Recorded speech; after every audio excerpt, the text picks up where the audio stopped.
ఈరోజు మన కిచెన్లో నోటికి పుల్ల పుల్లగా కారం కారంగా ఉండే గోంగూర పప్పుని ఎలా చేయాలో చూద్దాము.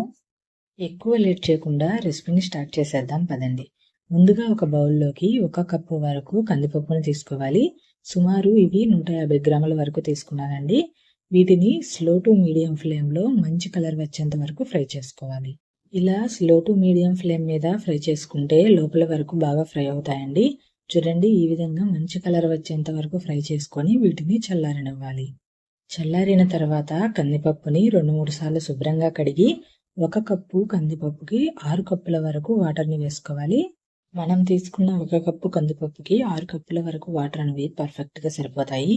ఇలా వాటర్ వేసుకున్న తర్వాత మీడియం టు హై ఫ్లేమ్ మీద 70% వరకు కుక్ చేసుకోవాలి. కందిపప్పు 70% ఉడికేలోపు మనం గోంగూరని ఉడికించుకుందాము. ఇప్పుడు గోంగూరని ఒక పెద్ద కట్ట వరకు తీసుకోవాలి. చూడండి, ఈ విధంగా ఒక పెద్ద కట్ట వరకు గోంగూరని తీసుకొని 2-3 సార్లు శుభ్రంగా కడిగి దీనిలోకి 5 నుండి 6 పచ్చిమిర్చిని వేసుకోవాలి. అలానే కొద్దిగా వాటర్ని వేసుకొని స్లో టు మీడియం ఫ్లేమ్ మీద గోంగూరని మగ్గించుకోవాలి. వాటర్ ఎక్కువగా పట్టవండి, కొద్దిగా వాటర్ వేసుకుంటే సరిపోతుంది. వాటర్ని ఎక్కువగా వేసుకుంటే గోంగూర చప్పగా అవుతుందండి. సో కొద్దిగా వాటర్ని వేసుకొని స్లో టు మీడియం ఫ్లేమ్లో సాఫ్ట్గా అయ్యేంత వరకు గోంగూరని మగ్గించుకోవాలి. గోంగూరని ఈ విధంగా ఉడికించుకున్న తర్వాత గరిటెతో కానీ లేదా పప్పుగుత్తితో కానీ కొద్దిగా బరకగా మెదుపుకోవాలి. చూడండి, ఈ విధంగా ఉడికించుకున్న తర్వాత మెదుపుకొని పక్కన పెట్టుకోవాలి. ఈలోపు కందిపప్పు ఉడికాయో లేదో చూద్దాము. చూడండి, కందిపప్పు కూడా 70% ఉడికాయి. ఇప్పుడు దీనిలోకి 4 చిన్న టమాటాలని చిన్న చిన్న ముక్కలుగా కట్ చేసి వేసుకోవాలి. అలానే కొద్దిగా పసుపు, 1 స్పూను వరకు కారాన్ని వేసుకోవాలి. గోంగూరలో ఆల్రెడీ పచ్చిమిర్చి వేసుకున్నాం కాబట్టి 1 స్పూన్ వరకు కారం సరిపోతుంది.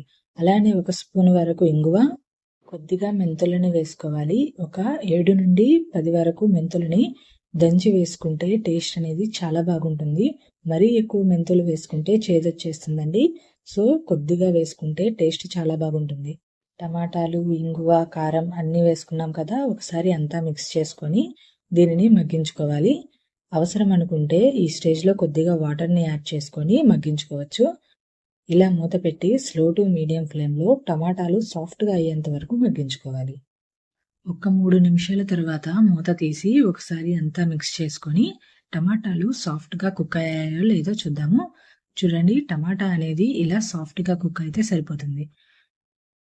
ఇప్పుడు దీనిలోకి మనం ముందుగా కుక్ చేసుకున్న గోంగూరని వేసుకుందాము. ఎప్పుడు పప్పు చేసినా కుదరని వారికి ఈ విధంగా ఒకసారి చేసి చూడండి, చాలా బాగా కుదురుతుంది. ఇప్పుడు మన పప్పుకి సరిపడినంత ఉప్పును వేసుకొని ఒకసారి అంతా మిక్స్ చేసుకోవాలి. మనం చేసుకుంటున్న గోంగూర పప్పుకి ఉప్పు కొద్దిగా ఎక్కువగానే పడుతుందండి. సో ఫస్ట్ కొద్దిగా వేసుకొని చూసి సరిపోకపోతే ఫైనల్లో మళ్ళీ యాడ్ చేసుకుందాము. ఇలా ఉప్పును వేసుకున్న తర్వాత ఒకసారి అంతా మిక్స్ చేసుకోవాలి. మన పప్పులోకి గోంగూర అంతా కలిసిపోయేలాగా మిక్స్ చేసుకొని దీని మీద మూత పెట్టి మరొక నిమిషం పాటు మగ్గించుకోవాలి. పప్పు ఉడికేలోపు తాలింపు పెట్టుకుందాము. తాలింపు కోసం స్టవ్ ఆన్ చేసి ప్యాన్ పెట్టుకొని 4 స్పూన్ల వరకు ఆయిల్ని వేసుకోవాలి. మనం ఇంట్లో రెగ్యులర్గా ఏ ఆయిల్ని యూజ్ చేస్తామో ఆయిల్ని వేసుకోవచ్చు. ఇలా నూనె వేడెక్కిన తర్వాత 1 స్పూన్ ఆవాలు, 1/2 స్పూన్ జీలకర్ర, 1/2 స్పూన్ మినప్పప్పు, 2 ఎండుమిర్చిని ఇలా కట్ చేసి వేసుకోవాలి.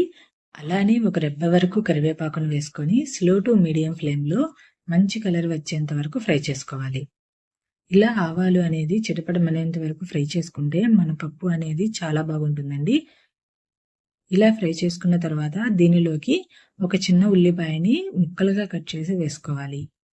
ఉల్లిపాయను వేసుకున్న తర్వాత మరీ ఎక్కువగా ఫ్రై చేయకూడదండి. కొద్దిగా సాఫ్ట్గా అయ్యేంత వరకు ఉల్లిపాయని ఫ్రై చేసుకుంటే సరిపోతుంది. చూడండి, ఈ విధంగా కొద్దిగా సాఫ్ట్గా అయ్యేంత వరకు ఫ్రై చేసుకోవాలి. ఇప్పుడు స్టవ్ ఆఫ్ చేసుకొని మనం ఉడికించుకుంటున్న పప్పులోకి ఈ తాలింపును వేసుకుందాము. ఉల్లిపాయని కొద్దిగా ఎక్కువగా ఫ్రై చేయాలి అనుకుంటే ఫ్రై చేసుకోవచ్చు, కానీ ఇలా ఫ్రై చేసుకుంటే దాని రుచి చాలా బాగుంటుంది. ఒకసారి ఈ విధంగా ట్రై చేసి చూడండి. ఇలా తాలింపు అంతా వేసుకున్న తర్వాత ఒకసారి అంతా మిక్స్ చేసుకొని 1 నిమిషం వరకు స్లో ఫ్లేమ్లో మగ్గించుకోవాలి. ఈ స్టేజ్లో ఉప్పు అనేది ఒకసారి చెక్ చేసుకొని ఉప్పు ఏమైనా తక్కువగా అనిపిస్తే కొద్దిగా సాల్ట్ని యాడ్ చేసుకోవచ్చు. ఇలా 1 నిమిషం వరకు మగ్గించుకుంటే సరిపోతుంది. అంతేనండి, ఎంతో టేస్టీగా ఉండే మన గోంగూర పప్పు అనేది రెడీ అయిపోయింది. మరి ఈ రెసిపీ మీకు నచ్చితే నా ఛానల్ని సబ్స్క్రైబ్ చేయండి. Thanks for watching.